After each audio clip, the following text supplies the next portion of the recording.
Well, thank you, Sam. Let's take a look at how the Kenyan markets did today. Looking at the NSC, if we can get that up quickly, it's 4,814. So just about 0.3% weaker is where we're at. And looking on the currency front, seeing how the shilling did, 87.25 is where it's sitting. Now, joining us now from our studios in Nairobi to give us an update on the Kenyan markets is Eva Ngunjuna, who's the equities trader at Sterling Capital. Eva, thank you so much for joining us. A lot of earnings out today. Let's kick it off with Standard Chartered coming out with their profit before tax flat. Well, that's not surprising for Standard Chartered, but one of the line items that one needs to take note of was a growth in the non-performing loans, which they equally provided for. But over time, we were expecting most of the banks to report earnings growth of between 10 to 20%, as we've seen in the other top 5 banks in the market. So this doesn't come as a surprise, but the line item on non-performing loans is something to take note of. Do you think that's something that we should be concerned about at all?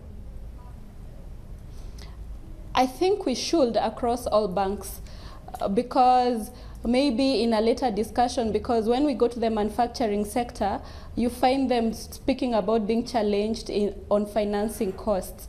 So perhaps it's good to establish the quality of the loans across board, because this has a huge impact in the full year 2013. That's great. We can actually jump to that manufacturing sector and moving forward and looking at the East African breweries. Looking at that stock, it's been going on a downward trend for quite some time now. When you're talking about financing costs, the high cost of its loan is actually one of the factors that they came out with when their profit warning that one should look out for. I mean, what do you make of that? Of course, it's still trading at an extremely high price to earnings ratio, even at a price of 3 or 5. The decline in price was expected and perhaps should have been a little bit faster. We expect their full year results tomorrow morning.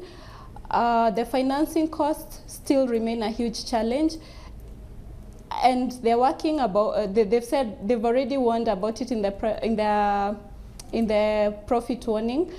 But perhaps this could affect the cash flow from operating activities in the first half of this year, which is the period June to December this year.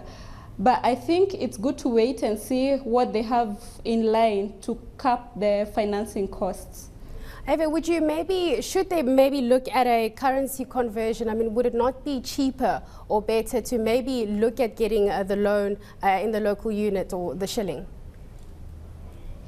And I don't think so, because the loan has to be or should be US denominated or one of the foreign currencies, because the lending company is not based in Kenya. Now, I just want to talk about their share price, because, you know, since the 30th of July when they came out with their profit warning, it's fallen about 13%. Now, is it still attractive to investors? Should they be holding on to it? Because it seems as though the foreign investors are still buying, but it's the retail investors that, you know, are not so keen on it. The market trades on a forward earnings, so any trading will be based on the performance for the full year of 2014, because any investment is made with a forward earnings in mind. Now let's talk about this manufacturing sector. Mumia's coming out with a profit warning. You know, what's happening there? Because is it something that we should be looking out for? I mean, first it's East African breweries and now Mumia's sugars.